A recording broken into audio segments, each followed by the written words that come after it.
28일 수요일 새벽 성서 읽기 시작하겠습니다. 먼저 사랑하신 주님, 이런 제목입니다.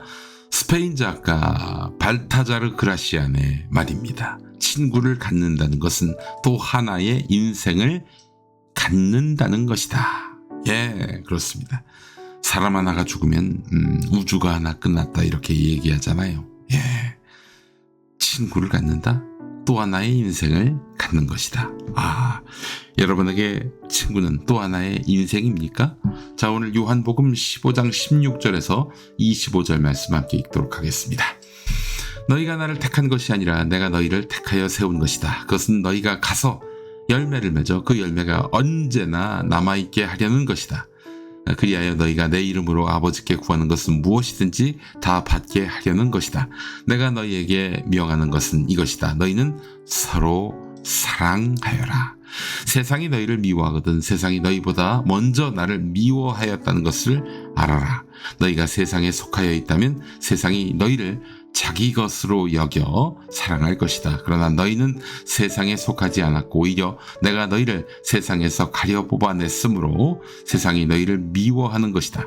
내가 너희에게 종이 그의 주인보다 높지 않다고 한 말을 기억하여라. 사람들이 나를 박해했으면 너희도 박해할 것이요 또 그들이 내 말을 지켰으면 너희의 말도 지킬 것이다. 그들은 너희가 내 이름을 믿는다고 해서 이런 모든 일을 너희에게 할 것이다. 그것은 그들이 나를 보내신 분을 알지 못하기 때문이다. 내가 와서 그들에게 말해주지 아니하였더라면 그들에게는 죄가 없었을 것이다. 그러나 이제는 그들이 자기 죄를 변명할 길이 없다.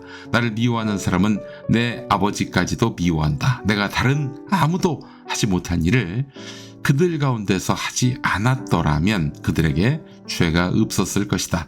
그러나 이제는 그들이 내가 한 일을 보고 나서도 나와 내 아버지를 미워하였다. 그래서 그들의 율법에 그들은 까닭 없이 나를 미워하였다고 기록한 말씀이 이루어진 것이다. 네, 오늘 본문은 예수님이 제자들에게 하신 말씀인데요. 그게 두 개로 나뉩니다.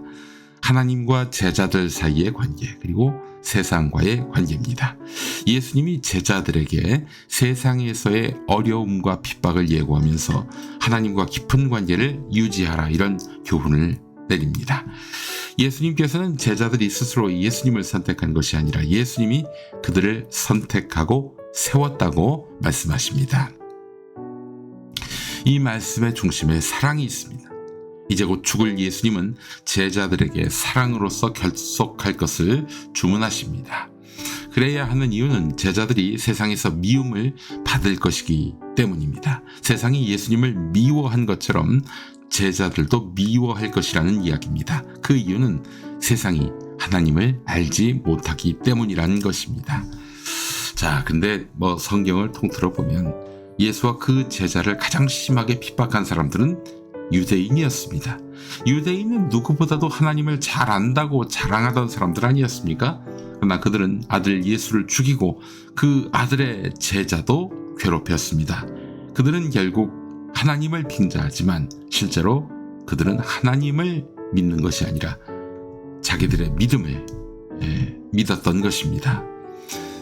예수님과 제자들의 삶은 고난을 벗하며 고난 안에서도 하나님의 귀한 뜻을 되새기며 사는 삶이었습니다. 절대 그들이 유대인이 마음에 안 든다고 보복한다든지 무례하게 나온다든지 그런 법이 없어요.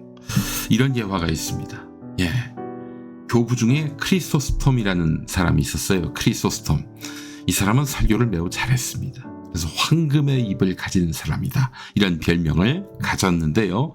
하루는 로마 황제가 그에게 예수 그리스도 믿는 것을 포기하라고 명령합니다.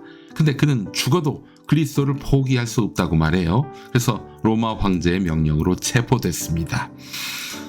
황제는 신하에게 크리소스톰이 아무도 대화하지 못하게 고독한 개인 깜방, 독방에 넣으라고 명령을 내려요. 그때 신하는 안타까운 듯 황제에게 말을 합니다. 폐하, 모르십니까? 예수 믿는 사람은 혼자 있기를 좋아합니다. 만일 그 사람을 감옥에 혼자 가둬놓으면 기도를 많이 하게 될 것입니다. 그러면 더욱더 신앙심이 깊어질 거예요. 그러자 황제가 화가 났습니다. 좋아, 그러면 그를 극악무도한 죄인들이 있는 깜방 안으로 집어넣어. 이렇게 명령했어요. 신하는 다시 고개를 흔듭니다. 폐하, 그것도 안 됩니다. 그 사람은 오히려 전도할 기회를 얻었다면서 매우 좋아할 것입니다. 그리고 얼마 있지 않아 감옥에 있는 모든 사람이 예수를 믿고 말 것입니다. 그 사람에게는 이상한 힘이 있어서 극악무도한 죄인도 변화시켜서 오히려 그에게 상급을 받게 하는 것입니다. 자, 황제가 머리끝까지 화가 났어요. 그래서 이런 말을 합니다. 그놈 내어다가 목을 쳐라. 그러자 신하가 또 이렇게 말합니다. 폐하, 모르시는 말씀입니다. 저자들의 제일 큰 상급은 순교입니다. 그렇기 때문에 저자들 중에 목베임을 당하러 나올 때 우는 사람을 볼 수가 없습니다. 오히려 얼굴에 광채가 나고 기뻐합니다. 그러자 황제는 그렇다면 이놈을 어떻게 해야 한단 말인가 하면서 깊은 탄식을 했다고 합니다. 고난이 나를 더욱 단단하게 만든다고 생각하는 삶, 그 삶에 하나님의 보호와 인도하심이 있습니다. 공포심과 그 모멸감을 떨쳐낼 내공이 있는 거예요. 함께 기도하시죠. 진실하신 주님, 나를 택하여 불러주심에 감사드립니다. 주님의 풍성한 사랑에서 끊어지지 않도록 잡아주시고 나의 방패가 되셔서 나를 항상 보호해 주옵소서. 예수 그리스도 이름으로 기도합니다. 아멘. 오늘 저녁 예배 있는 거 잊지 않으셨죠? 저녁에 뵙도록 하겠습니다. 자, 마지막으로 보내드리는 찬양은 이무하 씨의 포도나무입니다. 참 따뜻한 포크 CCM이에요. 자, 한국 기독교 장로회 총회 교육국이 만드는 말씀과 삶으로 매일 아침 은혜의 시간 나누고 있습니다. 저는 오늘 수요 예배 그리고 8월 30일 금요일 새벽에 인사드리겠습니다.